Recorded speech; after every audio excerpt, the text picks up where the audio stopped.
বোনেরা ভালো করে শুনবেন। আমার নবী যখন গভীর রজনীতে বাড়িতে আসতো, আমার নবী যখন আসি একটা ডাক মারছে, খাদিজা রে, একটা ডাক মারতে নাই মারতে রে। খাদিজা দরজা খুলে দেয়। আমার নবী বলছে, খাদিজা রে, আমি যখন বাড়িতে আসি রে খাদিজা, আমি যত গভীর রজনীতে আসি না কেন, আমার এক ডাকে কিভাবে সাড়া পাও?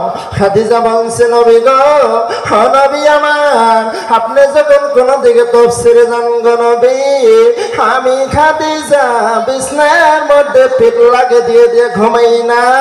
ও গো আমার নবী, আমি খাদিজা এই দরজার মধ্যে পিঠ লাগে দিয়ে দিয়ে ঘুমিয়ে থাকি। আমার নবী বলছে, খাদিজা রে, কেন তুমি এত কষ্ট করো? আমার নবী যখন এই কথা বলছে, খাদিজা বলছে, নবী গো, ও নবী আমার,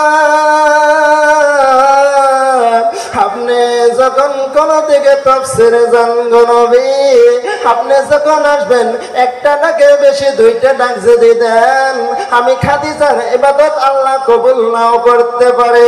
আমার নবী বলছে, খাদিজা রে, ও খাদিজা, তোর খেদমতে আমি নবী খুশি হয়ে গেলাম। সুবহানাল্লাহ। আমার নবী তখন বলছে, খাদিজা রে, তুমি থাকো, তুমি একটু আরাম করো, আমি আমার চাচাদের কাছে যাই, আমার চাচার কাছে যে আমি ইসলামের দাওয়াতটা নিয়ে আসি। খাদিজা বলছে, নবী গো, যে চাচা তোমার ছায়া তোমার কায়া দেখতে পারে না, ও গো নবী আমার, সে চাচার কাছে তুমি যাইও না, ওই চাচা তোমার কতবার অপমান করেছে। তখন বলছেন, খাদিজা রে, আজকে আমার আব্বা না, আজকে যদি আব্বা থাকতো, আব্বা যদি মারতো, মায়ের কাছে যে অস্ত্র নিতাম। আজকে যদি মা মারতো, আমি যে আব্বার কাছে অস্ত্র নিতাম।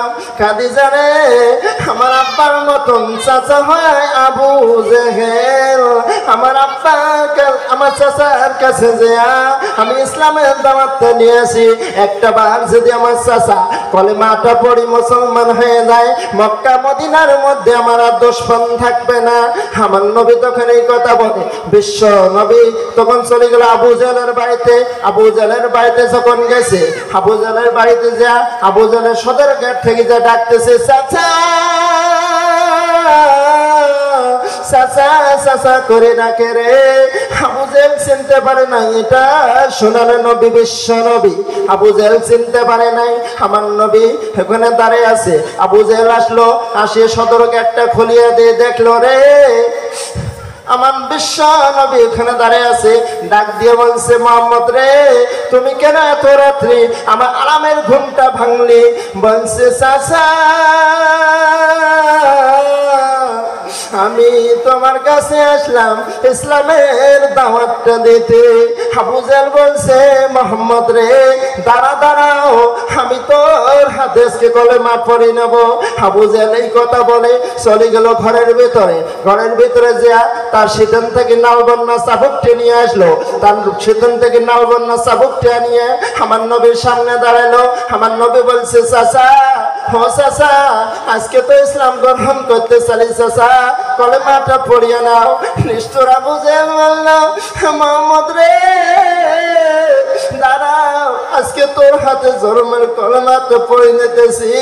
এই কথা বলে রে আমার নবীর গায়ে চাবুক মারে, হাজারো মারে রে। মারতে মারতে আমার নবীকে জমিনে শুইয়া দিল। আমার নবী বলছে, চাচা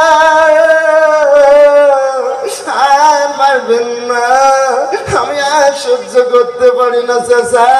ও চাচা, আমাকে আর মারবেন না। আমার নবীকে জমিনে ফেলে বিশ্ব নবী জমিনের মধ্যে পড়ে আছে। আবু জেহেল সদর গেটটা বন্ধ করে দিল, দিয়ে রে ঘরের ভেতরে গেল। আমার নবী হেসলাইয়া হেসলাইয়া বাড়ির মুখে রওনা হলো। এই বেগে খাদিজা তো কুবরা বিশ্ব নবীর বিবি বলে, রে আমার নবী গেছে আবু জেহেলের বাড়ি, হেলাও কেড়ে নাই, আমার নবীর কোনো দুর্ঘটনা হয়েছে নাকি? আবু জেহেলের বাড়ির মুখে খাদিজা রওনা হলো। কিছু দূর যাওয়ার পরে দেখে রে, আকাশ থেকে মনে হয় পূর্ণিমা চন্দ্রটা খুলিয়ে পড়ছে নাকি রে। কি এটা নরে, কি এটা করে রে?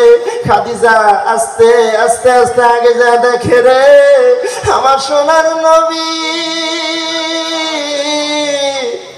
জমিনে পড়ে আছে। খাদিজা ডাক দিয়ে বলছে, নবী আমার, তোমার কে এই দুরবস্থা?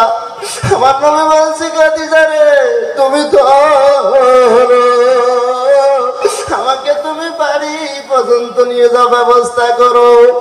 খাদিজা তুল কবরা আমার নবীকে পাঞ্জা করে ধরিয়া বাড়ির মধ্যে রওনা হলো।